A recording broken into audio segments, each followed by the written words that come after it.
Beautiful beings of the universe, hello. Bright, beautiful day. And the message for today? Just keep being you. Just keep being yourself because everybody else is taken. And the only hope that you have is from you, from yourself, by yourself, and for yourself. Because if you are any longer expecting any sort of thing or support or help from others, probably you might be deluding yourself. And the best hope and the best help that you can get is from your own inner self.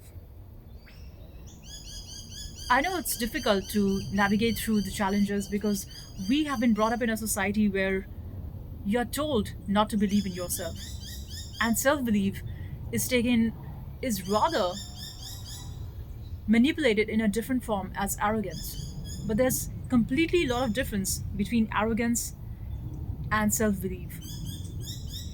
Arrogance is a totally different thing, wherein you are trying to show what you do not know. And self belief is something that you have earned your way through. That's something that you have worked towards. And that's a slow process. It's not very quick. It doesn't happen in a quick span like so. So it takes a lot of hard work. It takes a lot of basically you have to have the patience to go through lots of failures. And if you can do that, probably that's amazing. That's where we want to be at. Because to be able to go through the failures and to be able to persevere through that, to have the patience to watch yourself through, that is what we want here. And in the society that we are brought, we are told everything should be done fast. But you see, when you're on this path of self improvement, when you're trying to understand your own self, what is your true calling, you're going to have you're basically going to fail so many times. So let's assume you try a thing and you might just fail like, say, 10 times or 15 times. And I watched a very good YouTube documentary that's of Dr. Swabuda, and he talks that if it's in your destiny that you are supposed to attain something, probably then you might just give it a shot 3 times in a year, and then you see you failed. So what you do next is you try and work towards the same thing the next year, and then you see, well, that failed too. So what is it that you're trying to achieve here is you can go on trying or probably put that effort into some other task that you want to achieve and see the results. And if the results do match with the frequency and the thing that you are trying to achieve, and if at all it's getting better, well, probably then that's another better thing to do. But on the other way, if there is something that is destined for you and you're working towards that, probably that may or may not land up for you. But if it's your destiny, probably that would. And how do you know if it's in your destiny or not? By your interest. So you just look to your own self and you ask yourself, what is it that I truly want? And you may not have an answer initially. And this is the sad fact because nobody truly knows what they want. That's why spirituality comes into picture because after you have tried and tested all of these waters and you see that nothing actually works, so what is in it for me then? And truly the thing that is there in it for you is how you can be of service to the world. And you then in turn find that you cannot go on checking out society's requirements, what is it that they want, but rather you can be your own self, which is sticking to your own true calling, doing what truly connects to you from your own heart space. It totally means bringing into the heart center. And when you're doing that, you feel a lot of love. But watch this out. This is not so easy as it sounds. Like coming to the heart center means you have to come down from your brain to your heart. That means you're going to have a lot of struggles because that's a lot of emotional work, and that is not so easy. Doing up emotional work is probably the most difficult thing because we do not want to cry. But coming into the heart center means you have to let go. You have to cry. Sometimes in pain or sometimes in love. Sometimes in confusion and other times in clarity. So we truly do not know.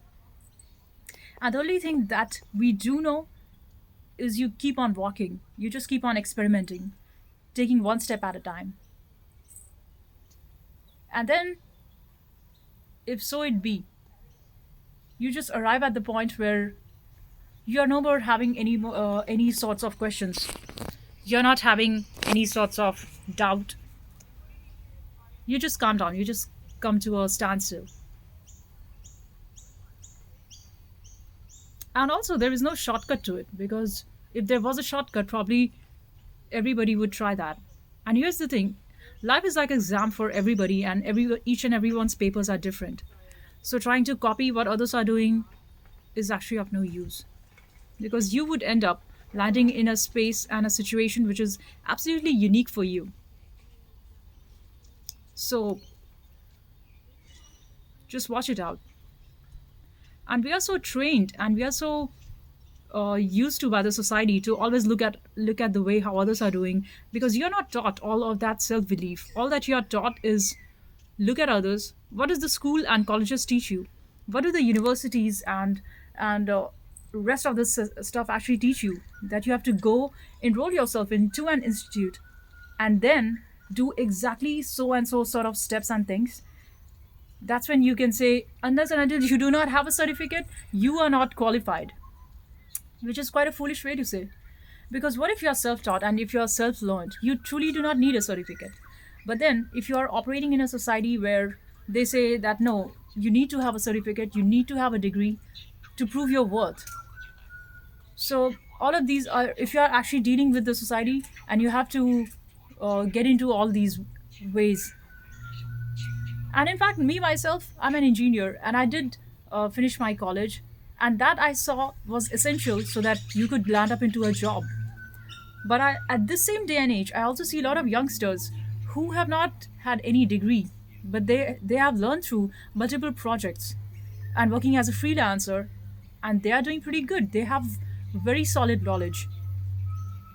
So there are actually two ways to learn. Either you enroll into an institute and just blindly you got to follow what the curriculum says, or the other way is that you do the hard work. There's nobody to tell you what to do, but what you do is actually just do these experiments. You take up projects, and that in turn needs a lot of self belief, and it's very difficult to believe in your own self all alone. So people rather end up going to an institute and learning with the curriculum that this is the only way to learn. Why? Because that gives you a pointer. I'm not saying that is bad, but I'm saying that is not the only way. There are multiple ways. And as long as you have the guts to experiment, and as long as you have the belief in your own self, probably that should work. So that's what I wanted to say. Have a great day, my friend.